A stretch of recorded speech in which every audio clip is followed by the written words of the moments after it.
शिक्षा का अर्थ स्पष्ट करते हुए वैदिक कालीन शिक्षा के प्रमुख उद्देश्यों का वर्णन कीजिए। प्राचीन काल में शिक्षा के मुख्य उद्देश्य क्या थे? वे हमारे देश की वर्तमान शिक्षा के लिए कहाँ तक उपयोगी सिद्ध हो सकते हैं? शिक्षा का अर्थ है मनुष्य के शारीरिक, मानसिक, बौद्धिक और नैतिक विकास की प्रक्रिया। शिक्षा केवल किताबों का ज्ञान नहीं देती, बल्कि व्यक्ति को एक अच्छा इंसान बनाती है और जीवन जीने की सही दिशा देती है। वैदिककालीन शिक्षा के प्रमुख उद्देश्य। वैदिक काल में शिक्षा का उद्देश्य बहुत व्यापक और उच्च स्तर का था। इसके मुख्य उद्देश्य इस प्रकार थे। चरित्र निर्माण। वैदिक काल का सबसे महत्वपूर्ण उद्देश्य था उत्तम चरित्र का निर्माण। विद्यार्थी को सत्य, अहिंसा, अनुशासन और सदाचार का पालन सिखाया जाता था। नंबर दूसरा है आध्यात्मिक विकास। उस समय शिक्षा का मुख्य लक्ष्य था आध्यात्मिक ज्ञान और मोक्ष की प्राप्ति। विद्यार्थियों को धर्म, योग्य और ध्यान की शिक्षा दी जाती थी। तीसरा, गुरु शिष्य परंपरा। गुरुकुल में रहकर विद्यार्थी गुरु की सेवा करते थे, जिससे उसमें सम्मान, विनम्रता और अनुशासन का विकास होता था। और चौथा था सर्वांगीण विकास। वैदिक शिक्षा केवल पढ़ाई तक सीमित नहीं थी, बल्कि शारीरिक में व्यायाम, धनुर्विद्या था, मानसिक वेदों का अध्ययन, सामाजिक सेवा भाव, सबका विकास किया जाता था। पांचवा है आत्मनिर्भरता। विद्यार्थियों को खुद का काम करना सिखाया जाता था, जिससे वे स्वावलंबी बने। और छठवां था सामाजिक एवं नैतिक मूल्य। समाज में अच्छे नागरिक बनने के लिए कर्तव्य, सहयोग और सेवा की भावना विकसित की जाती थी। वर्तमान शिक्षा में उपयोगिता। आज के समय में भी वैदिक शिक्षा के कई उद्देश्य बहुत उपयोगी हैं। चरित्र निर्माण की आवश्यकता। आज शिक्षा में नैतिकता कम हो रही है, इसलिए वैदिक शिक्षा के मूल्य बहुत जरूरी है। दूसरा है अनुशासन और सम्मान। गुरु शिष्य परंपरा से हमें शिक्षकों का सम्मान और अनुशासन सीखने को मिलता है। तीसरा है सर्वांगीण विकास।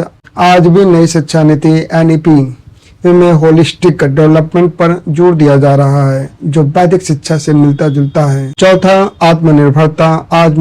आज आत्मनिर्भर भारत की बात हो रही है, जो वैदिक शिक्षा का ही एक हिस्सा था।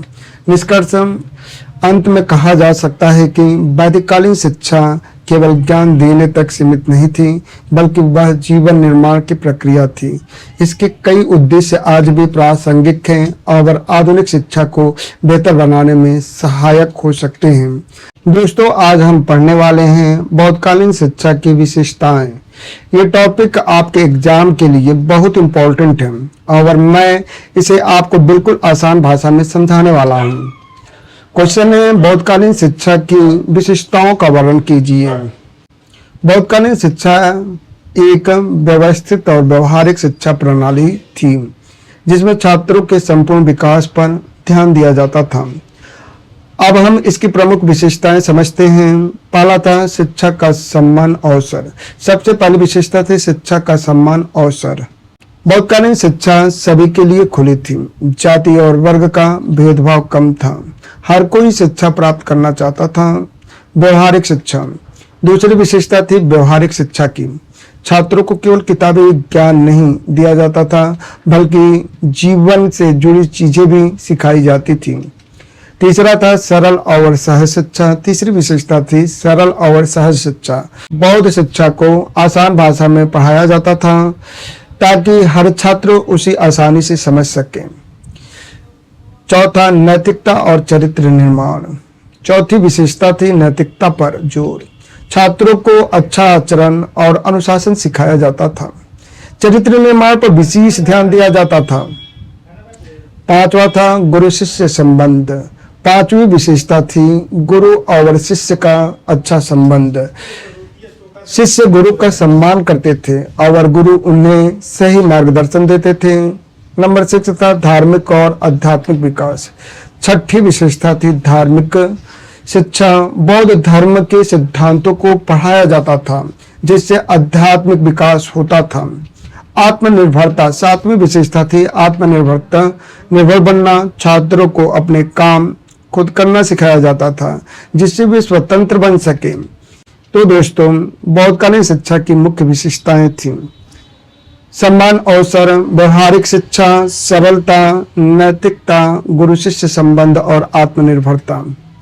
अगर आपको ये वीडियो अच्छा लगा हो तो लाइक जरूर करें और ऐसे ही आसान नोट्स के लिए चैनल को सब्सक्राइब कर लें। मिलते हैं अगले वीडियो में। दोस्तों, आज हम पढ़ने वाले हैं बुद्ध का आदेश पत्र 1854। ये टॉपिक भारतीय शिक्षा के इतिहास में बहुत महत्वपूर्ण है और मैं इसे आपको बिल्कुल आसान भाषा में समझाने वाला हूँ।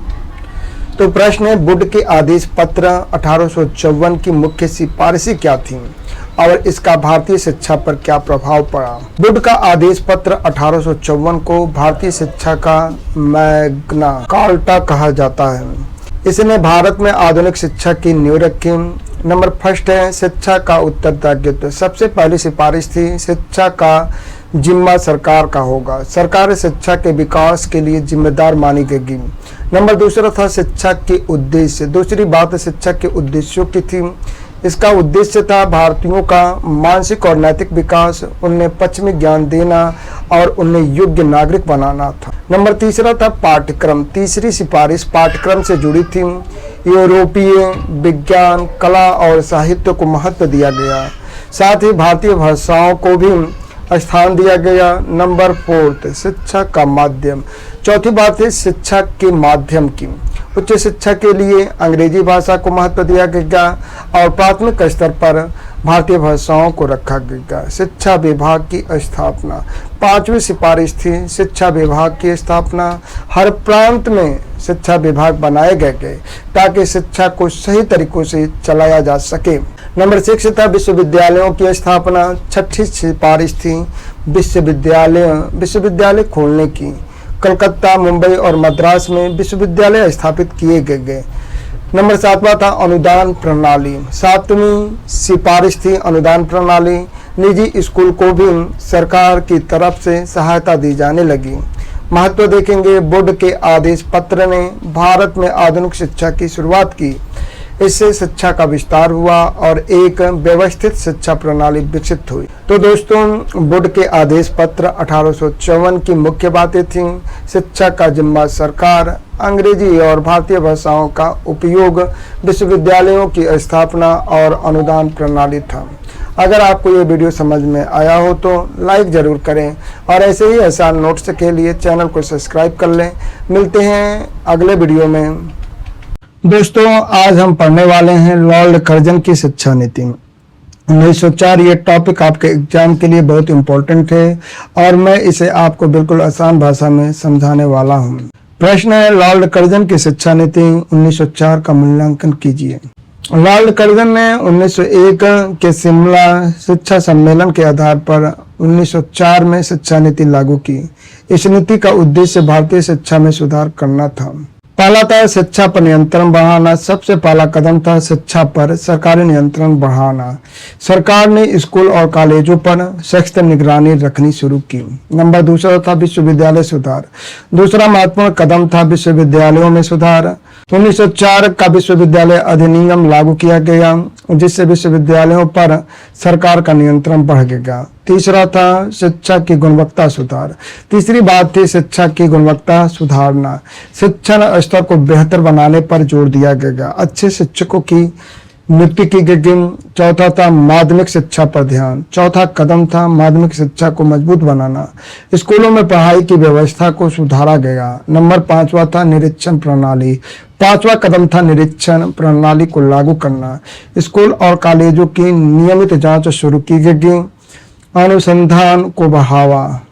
छठा उद्देश्य था अनुसंधान को बढ़ावा देना। उच्च शिक्षा में रिसर्च को महत्व दिया गया। मूल्यांकन, हर जगह इस नीति का मूल्यांकन करें तो इससे शिक्षा की गुणवत्ता में सुधार हुआ, लेकिन सरकार का नियंत्रण बहुत ज्यादा बढ़ गया, जिससे स्वतंत्रता कम हो गई। तो दोस्तों, लॉर्ड कर्जन की शिक्षा नीति 1904 की मुख्य बातें थी: सरकारी नियंत्रण, विश्वविद्यालय सुधार और शिक्षा की गुणवत्ता में सुधार।